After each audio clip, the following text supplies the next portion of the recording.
बंदितु सब सिद्धे। आज हमारे साथ विराजमान है आदरणीय नितिन शास्त्री। इन्होंने इस टोडरमल स्मारक से 2008 में शास्त्री की थी और अभी वर्तमान में भोपाल के जनसंपर्क विभाग के मीडिया डिपार्टमेंट में कॉपी रूप में पदस्थ है। इनसे आज हम जैन प्रतिमा, आज हमारा विषय रहेगा, केंद्र बिंदु रहेगा जैन प्रतिमा विज्ञान की। जो जैन प्रतिमा विराजमान की जाती है उनके पीछे क्या विज्ञान रहता है और जैन प्रतिमाओं के बारे में जो जो हो सकता है, प्राचीन काल से वर्तमान काल तक प्रतिमाओं का कैसा कैसा निरूपण है, किस प्रकार विराजमान की गई है, उन सब के बारे में विस्तार से जाएंगे। सर्वप्रथम भाई साहब के पास ही आते हैं। कैसे भाई साहब? बढ़िया है, ठीक है। जय जिनेंद्र सभी को। आप हमारे साथ चर्चा में जुड़े इसके लिए सादर धन्यवाद। आप जैन प्रतिमा के बारे में हम जो चर्चा करने वाले हैं, तो जैन प्रतिमाओं का क्या इतिहास था और जैन प्रतिमा विराजमान करने के पीछे क्या महत्व है, इसके बारे में थोड़ा सा बताइए। जैन दर्शन में जिनेंद्र प्रतिमाएं वीतरागता की परिचायक है। जिनेंद्र भगवान की जो भी प्रतिमाएं हैं वो वीतरागता का मार्ग प्रशस्त करती हैं।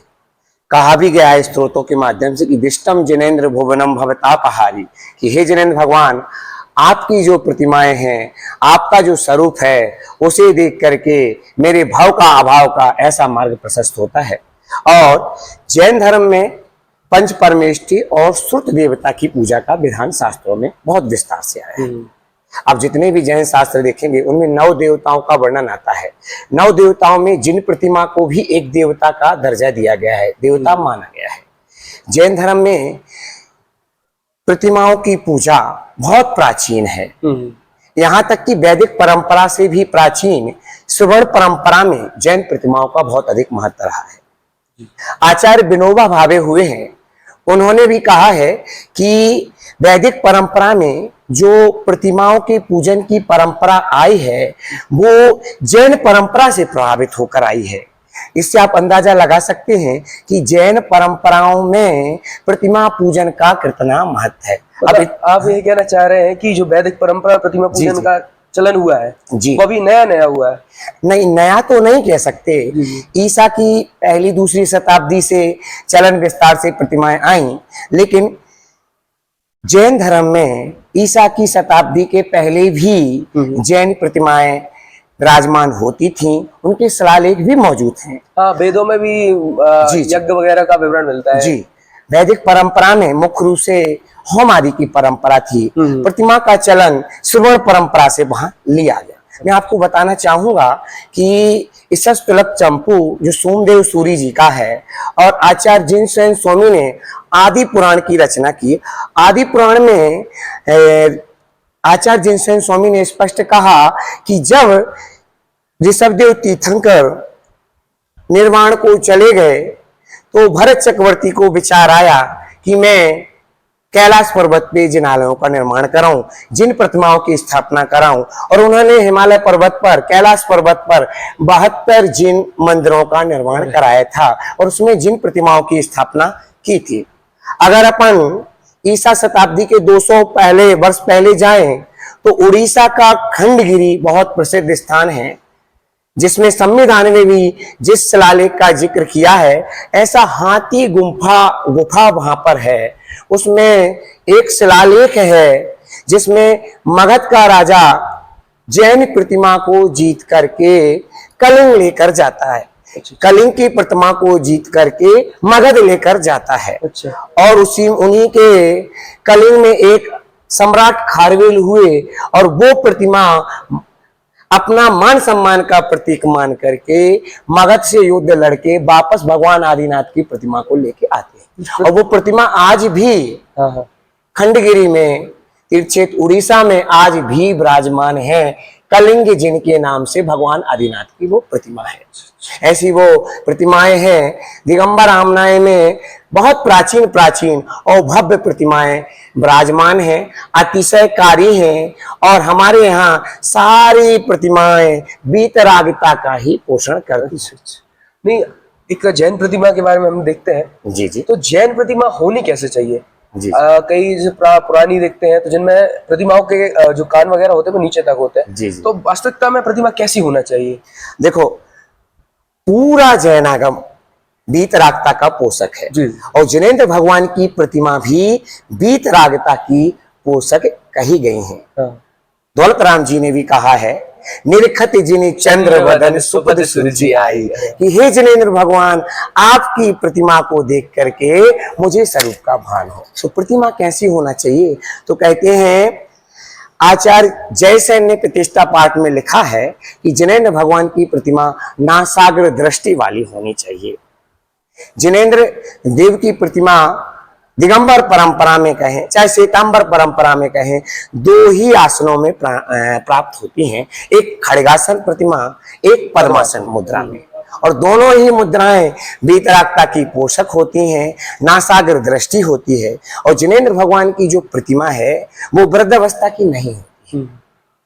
जिनेंद्र भगवान की प्रतिमा कहा जाए तो बाल्यावस्था की नहीं होती है, बाल अवस्था और वृद्धावस्था की नहीं होती है। सिर्फ वो तरुण अवस्था या युवावस्था की ही प्रतिमाएं होती हैं। और वो प्रतिमाएं शांत मुद्रा की द्योतक होती हैं, जिनसे शांति झलकती है। क्योंकि जैन धर्म वीतरागता का मार्ग है। यहाँ जो भी चर्चा चलती है वो वीतरागता से शुरू होती है और वीतरागता पे ही खत्म होती है।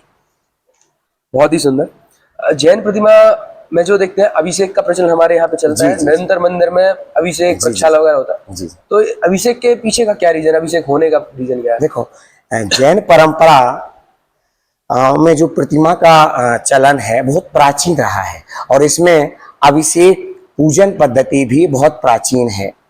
आचार्य जयसेन ने इस स्पष्ट रूप से आदि पुराण में पूजन विधि को बताया है कि जब भी कोई पूजा होती है वो 6 प्रकार से पूजा का वहां पे वर्णन किया कि नाम पूजा, स्थापना पूजा, द्रव्य पूजा, क्षेत्र पूजा, काल पूजा, भाव पूजा।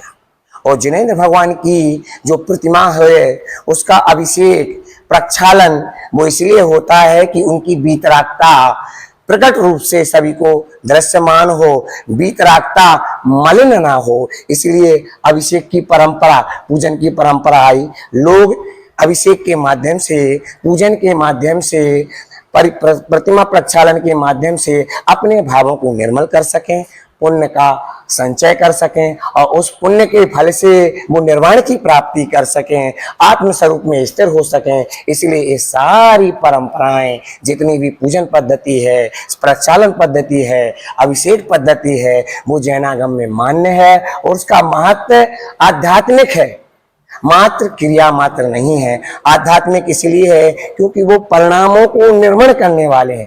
परिणामों की शुद्धता के निमित्त जिन बिंब, स्पष्ट कहा गया है कि जिनेंद्र भगवान की जो प्रतिबिंब हैं वो परिणामों को निर्मल करने वाले हैं, निर्मल करने वाले। और हमारे यहाँ प्रतिमाओं की स्थापना के लिए आचार्यों ने स्पष्ट कहा है, जैसे आचार्य ने स्पष्ट कहा है कि किसी व्यक्ति को अपने धन का सदुपयोग करना है तो जिन प्रतिमाओं की स्थापना से बढ़िया कोई भी उसके पुण्य का, उसके धन का सदुपयोग नहीं है। धन की सार्थकता जिन प्रतिमाओं की स्थापना है।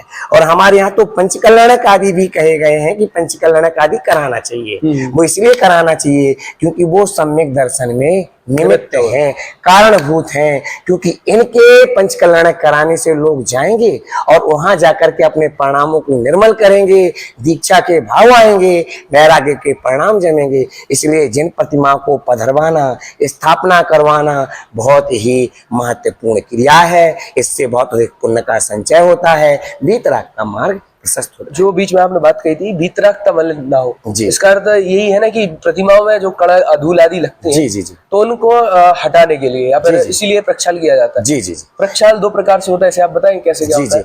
जिनेंद्र भगवान का प्रक्षाल कहें, अभिषेक कहें, दोनों चीज ही एक ही हैं।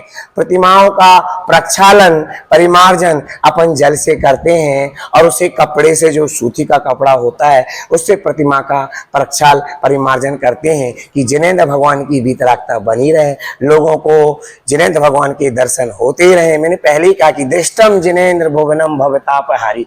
और जितने भी स्तोत्र लिखे गए हैं जैनागम में, वो सारे के सारे जिनेंद्र भगवान की प्रतिमा के स्वरूप का वर्णन किया है। आपने भक्तामृत स्तोत्र जी मानतोंगाचार्य देव का सुना होगा, पढ़ा होगा। उसका 12वां छंद आया है, श्लोक आया है, उसमें कहा है यही शांत राग रुचि भी परमाणु विस्तम निर्मा पितास्त्री भुवनई के ललाम भूते। कि कि जितने भी परमाणु शांत और वैराग्य के थे उनसे जिनेंद्र भगवान की देह निर्मित है। जितने शांत और वैराग्य के परमाणु थे उनसे जिनेंद्र भगवान के देह निर्मित है। और वह देह जितनी पवित्र है उस देह के आकार रूप जिन प्रतिमा का निर्माण किया। और जयसेन आचार्य ने स्पष्ट कहा, जयसेन आचार्य ने जिन प्रतिमा विज्ञान के ऊपर बहुत कुछ लिखा है, उन्होंने कहा कि जिनेंद्र भगवान की प्रतिमा की स्थापना मानो साक्षात अरहंत भगवान की संज्ञा विराजमान है, साक्षात जिनेंद्र भगवान ही विराजमान है। और कहते हैं कि जिनेंद्र प्रतिमा का महत्व साक्षात तीर्थंकर देव से ज्यादा है, क्योंकि तीर्थंकर भगवान तो अरहंत भगवान तो निर्वाण को प्राप्त हो जाते हैं, लेकिन उनकी प्रतिमा उनके बाद भी विराजमान रहती है और वीतरागता की परिचायक, वीतरागता के मार्ग को प्रशस्त करती रहती है। अतएव जिनेंद्र भगवान के साक्षात जिनेंद्र भगवान से ज्यादा उनकी प्रतिमा ज्यादा महत्वपूर्ण है। क्यों महत्वपूर्ण है? क्योंकि वो वीतराग के मार्ग को प्रशस्त करती रहती है। यही विज्ञान है जैन धर्म का विज्ञान। जैन धर्म का प्रतिमा विज्ञान यही कहता है कि जिनेंद्र भगवान की प्रतिमा में अपने स्वरूप को खोजने का प्रयत्न करना, जिनेंद्र भगवान की नासाग्र दृष्टि से ध्यान लगाना। जिनेंद्र भगवान हाथ पे हाथ रखे हुए हैं, ऐसा उल्लेख भी आया है। जयसेन आचार्य ने स्पष्ट कहा है कि बायां हाथ पहले फिर दूसरा हाथ दायां हाथ रखते हैं, बाएं पे दायां हाथ रखा है। और जिनेंद्र भगवान कह रहे हैं कि हाथ पे हाथ धरे से करना कुछ ना रहा जैसे। मैंने इससे क्या कहना चाहती, इससे स्पष्ट कहा कि कर्तृत्व का अहंकार मत करना। इस जगत में जैन धर्म कर्तावादी दर्शन नहीं है, जैन धर्म अकर्तावाद का पोषक है। और जिनेंद्र भगवान के दोनों हस्ते बल कह रहे हैं कि तू जगत का कर्ता धर्ता नहीं है, कोई व्यक्ति जगत का कर्ता धर्ता नहीं है। ये जैन विज्ञान है, ये जैन प्रतिमा का विज्ञान है। इसी प्रसंग में हमारे भाई साहब बोलते हैं जी जी कि जो जैन प्रतिमा होती है वह असली की असली नकल होती है। जी जी जी जितने जीव साक्षात तीर्थंकर भगवान जी, के समागम में नहीं करते, जी जी जी उससे ज्यादा जीवों का कल्याण जिन प्रतिमा से होता है। जी जी जी जिन प्रतिमा असली की असली नकल है, इस प्रकार कहते हैं। जिन प्रतिमा के बारे में किन किन धातुओं से कैसी कैसी निर्मित होनी चाहिए, इसके बारे में आपने बहुत अच्छा प्रश्न पूछा है कि जिनेंद्र भगवान की प्रतिमा किससे बनाई जाए। तो आचार्यों ने अलग अलग आचार्यों के मंतव्य हैं। जयसेन आचार्य की अपन बात करें तो उन्होंने स्पष्ट कहा है प्रतिष्ठा पाठ आदि में कि जिनेंद्र भगवान की प्रतिमा पाषाण की प्रतिमा और धातु की प्रतिमा और स्फटिक मणि की प्रतिमा में अपन विराजमान कर सकते हैं। कई आचार्यों ने भट्ट कलंक देव आदि और भी आचार्य हैं जिन्होंने ये भी कहा है कि काष्ठ की प्रतिमा भी विराजमान कर सकते हैं, लकड़ी की, हाँ लकड़ी की प्रतिमा भी विराजमान कर सकते हैं। कई आचार्यों ने मिट्टी की प्रतिमा, बालू की प्रतिमा का भी जिक्र किया है। उनका महत्व भी है। कई जगह आप देख सकते हैं कि बालू की प्रतिमा, मिट्टी की प्रतिमा जिन पे लेप आदि के माध्यम से हुए हैं मान रहे हैं। लेकिन जयसेन आचार्य की बात करें तो उनका कहना है कि प्रतिमा धातु की हो या पाषाण की प्रतिमा, वो ही प्रतिमा होनी चाहिए, क्योंकि वो ही वीतरागता की पोषक है। धातु की शुद्धता और पाषाण की शुद्धता बहुत कुछ वीतरागता पर निर्भर करती है। ये काष्ठ की प्रतिमा के बारे में तो नया था कुछ। जी जी, एक पूरा काष्ठा मार्गी संप्रदाय ही बहुत बड़ा जैनागम में रहा है। काष्ठ की प्रतिमाएं भी चलती थी, समय समय पे चीजें बदली। वर्तमान में पाषाण की प्रतिमा, अष्ट धातु की प्रतिमाओं का चलन हुआ। स्फटिक मणि की प्रतिमाएं भी आपने मंदिरों में विराजमान होते हुए देखी होंगी। और जिनेंद्र भगवान की जितनी भी प्रतिमाएं हैं वो वीतरागता की सूचक हैं। उनके बीच में आपने श्री वस्त्र का भी चिन्ह देखा होगा कि जिनेंद्र भगवान जो अनंत भगवान की प्रतिमा होती है उसमें श्री वस्त्र का चिन्ह होता है। समोशरण में जैसे भगवान विराजमान होते हैं वैसे ही हमारे यहाँ समोशरण के प्रतीक के रूप में अनंत भगवान की प्रतिमाएं विराजमान की जाती है। जो जैन प्रतिमाओं को कभी कभी अच्छे से जोड़ा जाता है, चमत्कार से जोड़ा जाता है। जी जी जी, तो इसमें कोई वैज्ञानिक लॉजिक है कि देखो हमारे यहाँ पूरा जैनागम परिणामों की बात करता है। मोक्ष मार्ग प्रकाशक में भी कहा गया है कि कोई व्यक्ति जिनेंद्र भगवान की पूजन भक्ति करता है, रमोकार मंत्र का पाठ करता है, जिनेंद्र भगवान के पास जैसे कोई श्रवण बेलगोला के भगवान बाहुबली भगवान के पास जाए, उनकी सामने वीतरागी मुद्रा को देखे, तो क्या उसको पाप लगेगा? पाप के भाव आएंगे। जिनेंद्र भगवान की निरखत जिन चंद्र वदन सुपद सुरुचि आई, कि आपके चंद्र जैसे बदन को देख करके मुझे आत्मा की विशुद्धि का ख्याल आ जाता है। तो इससे उसका साथ ही साथ पुण्य का बंध होता है, और पुण्य बंधेगा तो वो उदय में आएगा। अब इसे आप चमत्कार से जोड़िए या पॉजिटिव एनर्जी से जोड़िए, कुछ भी कह सकते हैं, लेकिन वास्तव में जिनेंद्र भगवान के दर्शन तो भावों के अभाव के लिए हैं, वीतरागता के पोषक हैं। इससे बड़ा काम क्या हो सकता है? इससे बड़ा चमत्कार क्या हो सकता है कि एक जीव जिनेंद्र भगवान को देख करके रत्नात्रय की प्राप्ति कर लेता है। और मेरे लिए तो रत्नात्रय की प्राप्ति करके कर लेता है, स्वरूप सन्मुख हो जाता है। इससे बड़ा कोई चमत्कार नहीं लगता है। यही जैन प्रतिमा का विज्ञान है, यही जैन धर्म का अध्यात्म पक्ष है कि जिनेंद्र भगवान की प्रतिमा आत्मा की विशुद्धि के लिए है। ऐसा ये मार्ग जैन धर्म प्रशस्त करता है। जैन धर्म में प्रमुखता मैंने देखा 2 परमेष्ठियों की प्रतिमाएं होती है, जी, जी। अहंत परमेष्ठि, सिद्ध परमेष्ठि। जी जी, कहीं पर और परमेष्ठियों की प्रतिमा भी देखने को मिलती है क्या? ये भी आपने बहुत अच्छा प्रश्न पूछा। अरिहंत भगवान और सिद्ध भगवान की प्रतिमाएं होती हैं। सिद्ध भगवान की जो प्रतिमाएं होती हैं, वो प्रतिमाएं जहां जहां भी आपको मिलेंगी उसमें उनके अष्ट प्रातिहार नहीं होते हैं, ये पहचान होती है। और सिद्ध परमेष्ठि की, सिद्ध भगवान की जो प्रतिमाएं होती हैं उसमें चिन्ह आदि नहीं होते हैं। अरिहंत भगवान की जो प्रतिमा होती हैं उसमें चिन्ह होते हैं, अष्ट प्रातिहार उनमें होते हैं। अब आप देखें तो हमारे यहाँ उपाध्याय परमेष्ठि की प्रतिमा विराजमान करने का भी चलन रहा है। यद्यपि हमारे यहाँ गुरुओं की प्रतिमा का चलन, क्योंकि गुरु हमारे यहाँ अरिहंत भगवान को भी कहा गया है, वो परम गुरु है। 16 कर्ण भावना में है कि जय जय नाथ परम गुरु, परम गुरु अरिहंत भगवान को कहा गया है। फिर भी हमारे यहाँ जो अंतरात्मा, परमात्मा, बहिरात्मा, जिसमें अंतरात्मा में हमारे यहाँ जो महावृत्ति हैं, मुनिराज हैं, उनको अंतरात्मा कहा है। जो मोक्ष मार्ग पर चल रहे हैं उनकी प्रतिमा विराजमान करने का चलन तो नहीं है, फिर भी उपाध्याय परमेष्ठि ज्ञान के प्रतीक हैं, उनकी प्रतिमाओं का चलन आया।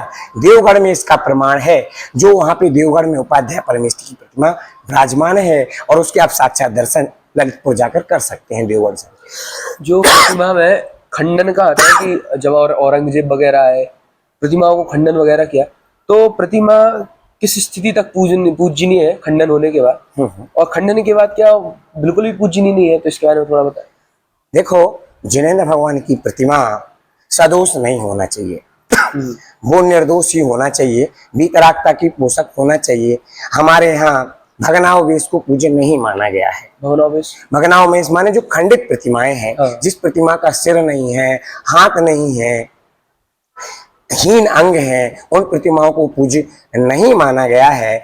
जिनकी आंख नहीं हो, ऐसी खंडित आंखें नहीं हो, नाक नहीं हो, खंडित हो, ऐसी प्रतिमाओं को जैनागम में पूजनीय नहीं माना गया है। इस प्रकार से हमारे यहाँ जितना भी जैनागम है, जिन प्रतिमाओं का विज्ञान है, वो वीतरागता का परिचायक है। जो प्रतिमाएं वीतरागता को दें, ऐसी प्रतिमाएं हमारे यहाँ पूजनीय मानी गई। यहाँ पे हमारे जैनागम में प्रतिमा वो ही पूज्य है जिनसे वीतरागता का पोषण। जी जी, उसके अलावा जैनागम में कोई भी प्रतिमा पूजनी नहीं है, क्योंकि हमारे यहाँ परिग्रह सहित प्रतिमाएं दिगंबर परंपरा में मान्य नहीं है। जैन प्रतिमा का विज्ञान ही वीतरागता है, वीतरागता से शुरुआत है, और वीतराग बनने का मार्ग वो प्रशस्त करती हैं। जो व्यक्ति उनके दर्शन करता है वो भक्त नहीं, भगवान बनने की भावना को लेकर जाता है, और वो भी निर्ग्रंथ मार्ग पर चल करके भगवान बन जाता है। उन जैसा बनने के कारण शरण तुम्हारी आया। ऐसी है सुंदर। इस प्रकार हमने जैन प्रतिमा विज्ञान, जिसके बारे में सामान्य लोग बहुत ज्यादा अनभिज्ञ रहते हैं। सामान्य लोग जैन मंदिर तो जाते हैं, प्रतिमा का पूजन करते हैं, लेकिन उनके पीछे लॉजिक क्या है, विज्ञान क्या है, जैन प्रतिमा को पूजने का क्या विज्ञान है, जैन प्रतिमा कैसी होनी चाहिए, किस लिए जाते हैं, इन सब जानने के लिए हमने आज भाई साहब से बात की। और भाई साहब, आपसे हमें बहुत कुछ सीखने मिला, और जो सामान्य लोग नहीं जानते उनको भी आपसे बहुत कुछ सीखने मिला होगा। इस बारे में आपको जो भी शंका हो, आप इसमें मैसेज कर सकते हैं। हम पुनः भाई साहब से इनके बारे में शंका का समाधान जरूर करेंगे। जय श्री राम। जय श्री राम।